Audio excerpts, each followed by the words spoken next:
on another planet.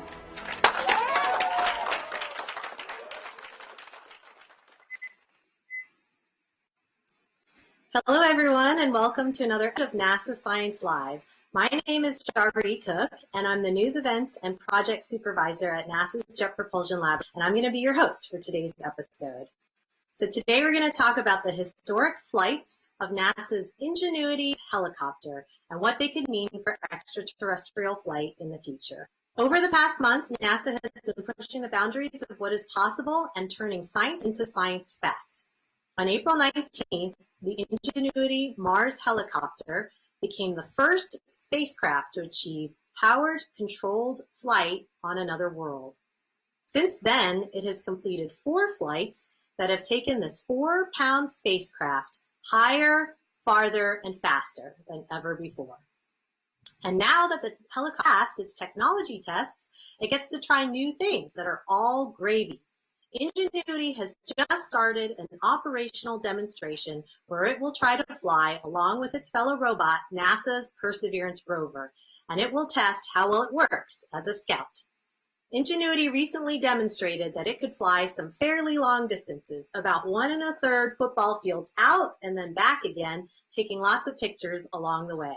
The 4th flight was the most ambitious so far. Let's take a look. All right, I see data products coming in, so I think we're ready to begin processing. All right, telemetry should be in. I have a plot to show here, showing helicopter flying out and back. That's us going out and back.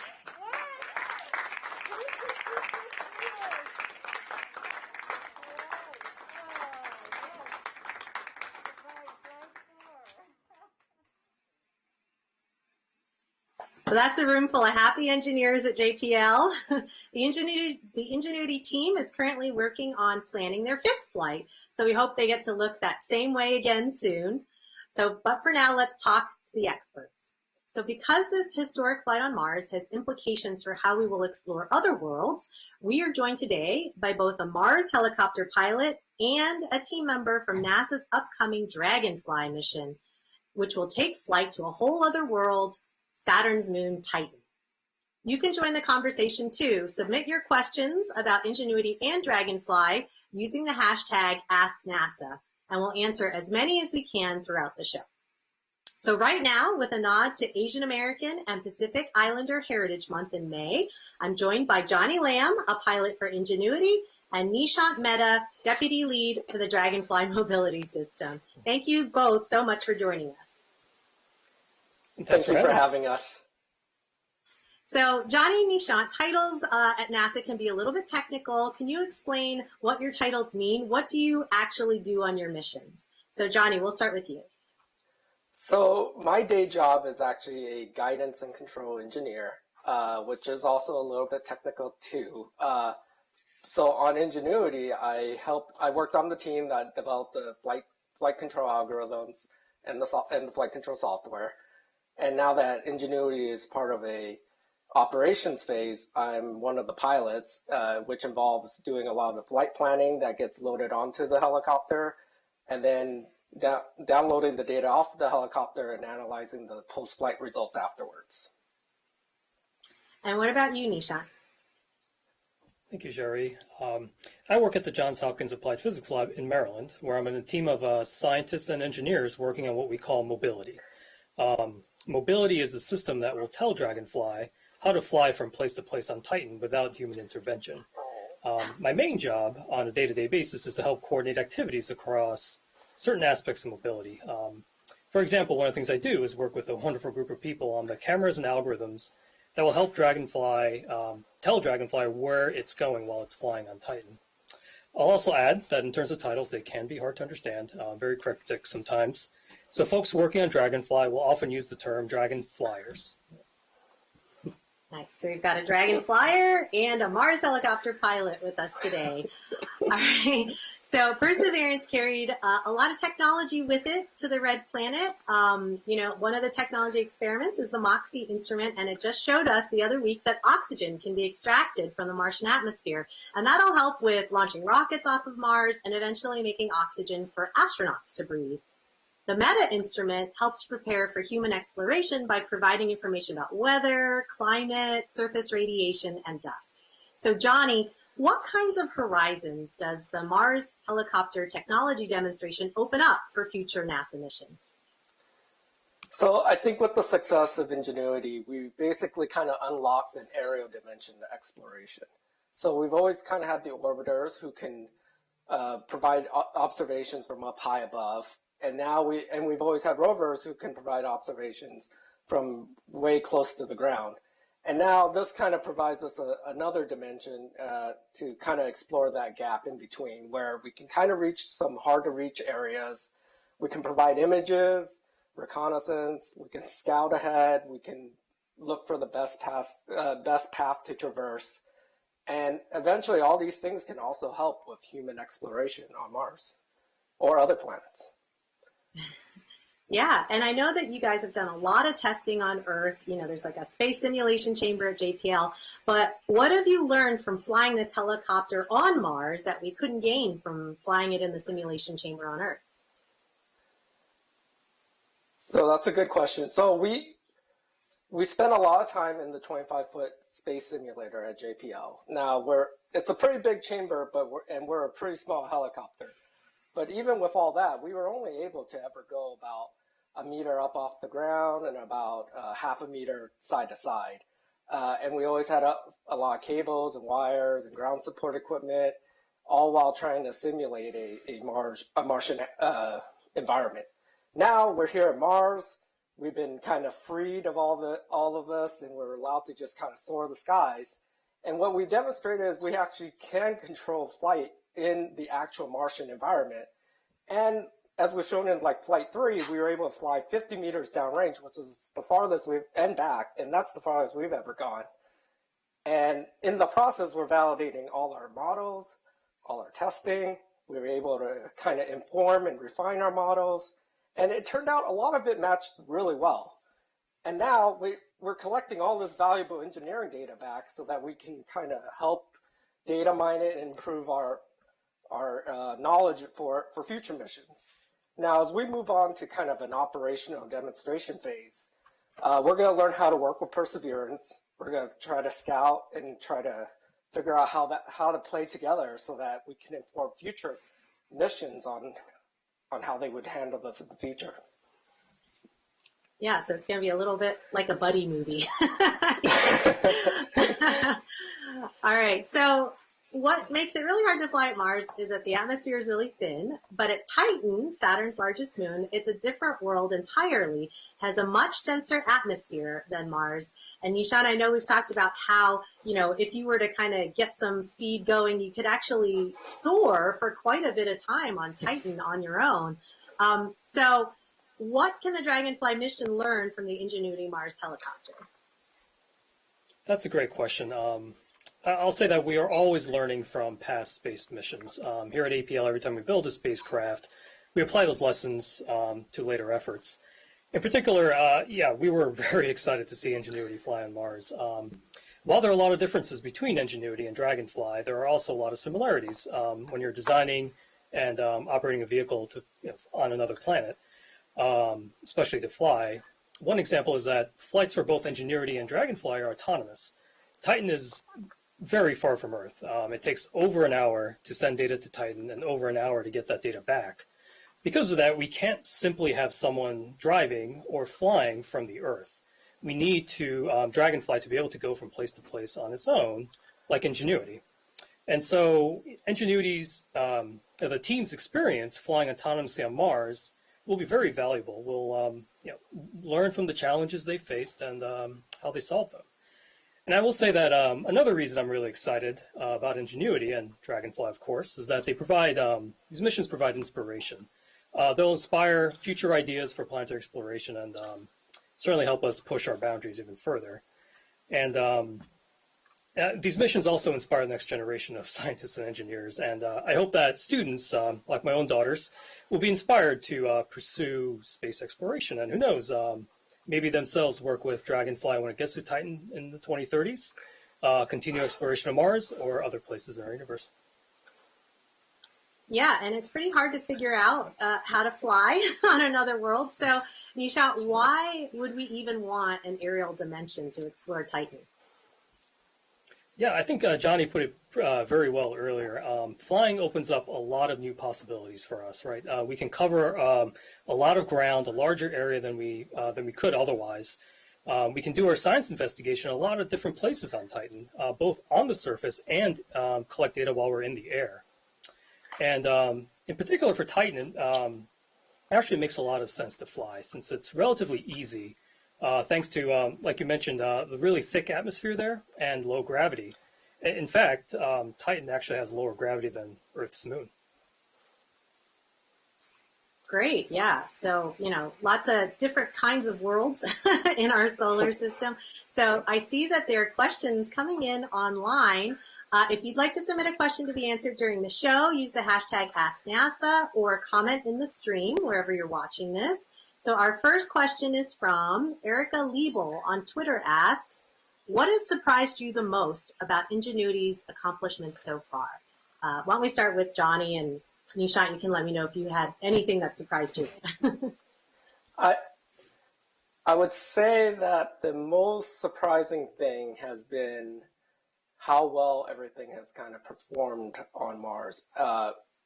We've been looking at these flights, we've been getting back the data, we've dug into it, and they've matched extremely well with our models, with how we tested it, and it's been a very pleasant surprise. I mean, it's wonderful to see.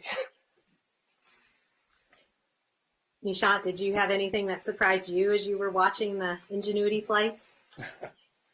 One of the things that surprised me, often, usually in space flight, right, you try to use hardware that has been tested extensively in space, and you don't want to take those sort of risks. But with Ingenuity, learning that they had used common cell phone processors, for example, is really inspiring, and it was really surprising to me and wonderful to see. Great. Next question comes from Moon to Mars Quest on Twitter. Will flight testing of the quad chopper Dragonfly be similar to Ingenuity performed at JPL's high vacuum chamber, or somewhere like NASA Armstrong or the Applied Physics Lab facility? I guess, where will it be tested, Nishant? Yeah, that's a great question. So the drone, we have a model drone that we fly to test our algorithms and sensors and so forth. As the video is currently showing, we will fly that at various locations, a lot here at APL. We plan on going out to deserts out in the western U.S. to run some flight tests there. But that's not the end of the story. So the actual Dragonfly lander is quite large. It's about the size of Curiosity, actually, the size of a small car. It makes it very difficult to test the full-scale lander here on Earth. We can't build a chamber quite that big. And so what we'll do is supplement our drone flight tests, the test drones that we're building, with simulations. A lot of simulations to cover all the various possibilities of what we think we might experience when we get to Titan. Great. And so Cinechem on Twitter asks, and I'll apply this, Johnny, you can talk about Mars, and Nishant, you can talk about Titan. What is the greatest challenge to a successful flight, and how did you overcome it? That's a good question. So I think always the most challenging parts to the flight are going to be the takeoff and the landing. It's certainly where everything kind of works or it doesn't. For the takeoff, we kind of we have a scheme where essentially we apply a large amount of thrust to kind of hop it off the ground. And at that point, we kind of do a controlled flight up to the altitude that we want to. And then on landing, we actually drive it down at a meter per second, coming down, and then we wait until we detect enough velocity error to determine that we've actually reached the ground and end the flight. And Nishant, what about Titan? What's the greatest challenge there? There are a significant number of challenges. we haven't gotten there yet, but I can say that a couple of things that we're looking at include the thermal environment. By that I mean the temperature on the surface of Titan. It is very, very cold, about negative 300 degrees Fahrenheit, which is kind of hard to fathom, right? We don't have any equivalent experience here on Earth. And designing a lander that can survive those temperatures and operate on those temperatures is a challenge. And so, what Johnny said is also true, right? I mean, building something that can take off from one location, fly to another autonomously is difficult, and will be one of the many challenges we'll face. And if I may, I'd like to add a little bit to what Nishant was saying. He's right. Survivability is actually one of the bigger challenges as well. And there's a lot of work to being able to survive a cold night in Mars, and all the work that went involved to having the heater there to keep it at a certain temperature, keep it there alive, having it wake up every day. There's a lot of work that went into that and a lot of testing. Yeah, I remember Mimi Ong, the project manager, saying she would be so happy when the helicopter survived its first night. There was a lot of excitement for that. Great. Okay, so because everyone always wants to know about pictures, Adrian on Facebook asks, can Dragonfly record videos and send it back to Earth as well? That is an excellent question. We have a set of cameras on board Dragonfly, a science set of cameras called Dragon Cam, and a set of cameras that we'll use just for navigation, something we call our nav cams, which is what we'll use for mobility to fly from one location to another. We'll be taking pictures, certainly. We'll be taking pictures very frequently as we fly. However, I wouldn't necessarily call it a video. We're not going to be able to collect high rate, like 30 frames a second or 60 frames a second kind of videos and get all that data down to Earth. There are a couple of challenges there. One is, just designing a system that can handle that video data rate with everything else that's going on board the lander.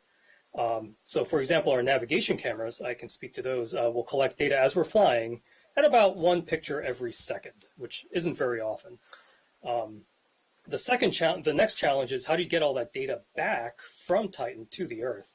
It sounds easy, right? You have a big antenna on Dragonfly and you start sending data, but for those of you that sort of understand what data rates look like, we're talking about 10-ish bits per second from Titan back to Earth, which is not a lot.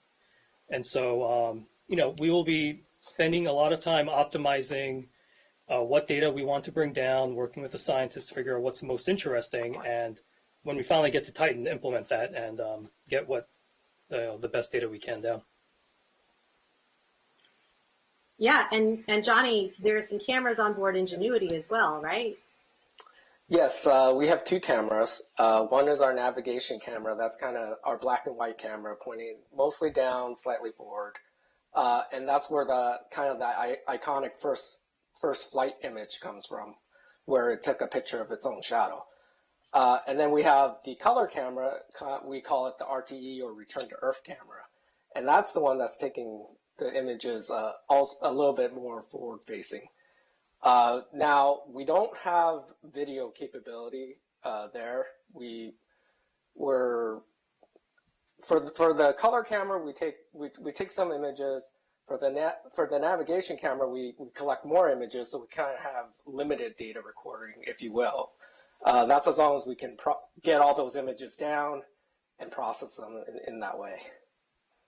But we're overall kind of restricted by processing load.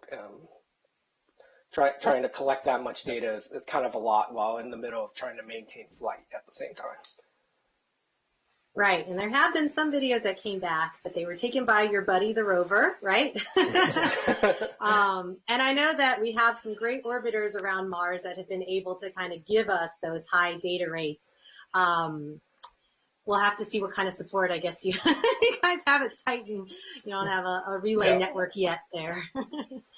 No, the plan for Dragonfly is direct to Earth communications, what we call DTE. So yeah, Dragonfly has a large antenna, what we call the high gain antenna, or HGA, which will be communicating directly back to Earth. Yeah, we don't have any other support at Titan. Okay, well, there's another question about Dragonfly, and I don't know, Nishant, if you've, said on all of these things, but Robert Hilgrub on YouTube asks, what are the specific dimensions being proposed for the Dragonfly mission? Yeah, so we're still in the middle of the design phase, so there are things that will change. If we're fairly close to about the size of a small mini type of car, or or even Curiosity. I don't have the exact dimensions off the on the tip of my tongue here, but you can think of it as a small car. Cool. Okay, yeah, which is much larger than Ingenuity, which I think the fuselage is like the size of a tissue box, right, Johnny? Yes, that's about the correct comparison. Yeah. Well, here's a question about the helicopter. Douglas Araujo on Twitter asks, what is the flight ceiling on Mars, and how does that compare to Earth for a helicopter of similar size? The flight ceiling, I guess I'm not completely understanding that question, perhaps. So, like, how high could it go? Since I think the atmosphere gets a little bit thinner, right, as you go up? Well, I mean, I think our limitation right now is kind of our sensor package. We've been comfortable flying with the altimeter at 5 meters altitude. And we're also planning, we are also comfortable probably going as high as 10, maybe 15 meters altitude. But beyond that, we start to get a little cautious, because things might not work well at that altitude. So that's kind of our limit at the moment. But all the flights up to this date have been at the 5-meter altitude. Yeah, okay. So let's see. Oh, speaking of, you were talking about sensor, but here's a question about energy. So Randonaut on Twitter asks, what kind of energy could be used for the next generation of helicopters for long flights? Is that directed to me or to? Yeah, Johnny, I guess if there's like, let's say there's a helicopter that goes on, but yeah, Nishant, why don't you talk about the power source for your rotorcraft too? But Johnny, why don't you go first? Well, I mean, for the Mars helicopter, we have that solar panel. It's that rectangular strip you see at the top, and it's been performing well for us.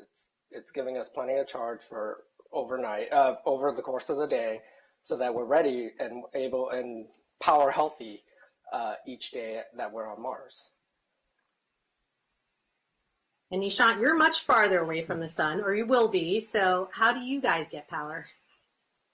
Yeah, we can't use solar panels, unfortunately, when at Titan. But we use a power source very much like Curiosity and Perseverance do. It's what's called an MMRTG. It's a bit of a mouthful, a multi-mission radioisotope a thermoelectric generator. It uses the decay of materials to generate heat, which gets turned into electricity on board. And so what Dragonfly will do is it'll use that, and that provides about 50 to 60 watts of power. We'll charge batteries on board, which will then be used for flight and other activities. Okay, great. Yeah, and it's a power source that's been used on many missions before, too. Okay, well, that's all the time that we have for today. So thank you for joining us, Johnny and Nishant. Thank you for having us, and go Ingenuity. And go Dragonfly. Okay. If you'd like to stay updated on the Mars helicopter, visit go.nasa.gov/Ingenuity. And to learn more about the Dragonfly mission, visit dragonfly.jhuapl.edu.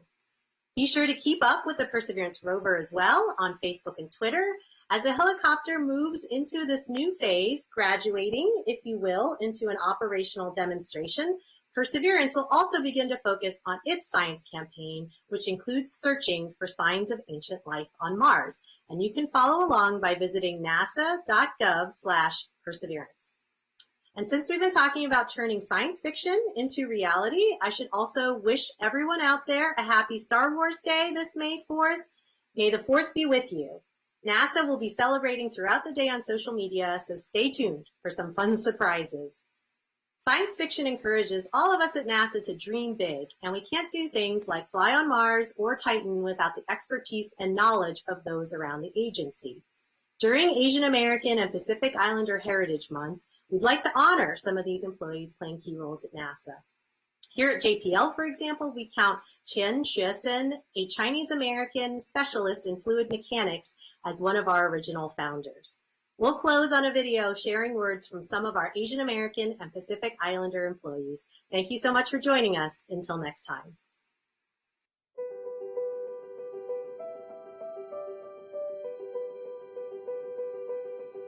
Hello everybody. 你好。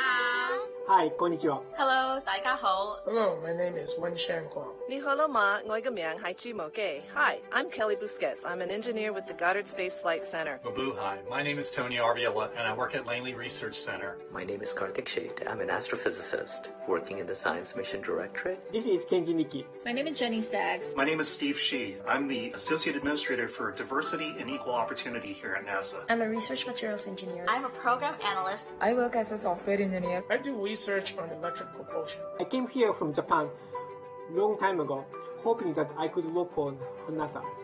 Actually, this is my favorite picture that I kept near my desk for a long time. I am proud to be an Asian American. And I'm so proud to be a part of the NASA family. I'm second generation of Vietnamese and Taiwanese descent. I grew up in the Philippines. I'm Indian American. I'm Filipino. Both my parents are from the Philippines. I come from India. I am really honored and blessed to be part of an organization that embraces diverse backgrounds. But never in my wildest dreams did I expect to be working at NASA. I am profoundly deaf, which makes me a unique person who is a deaf Asian employed at NASA.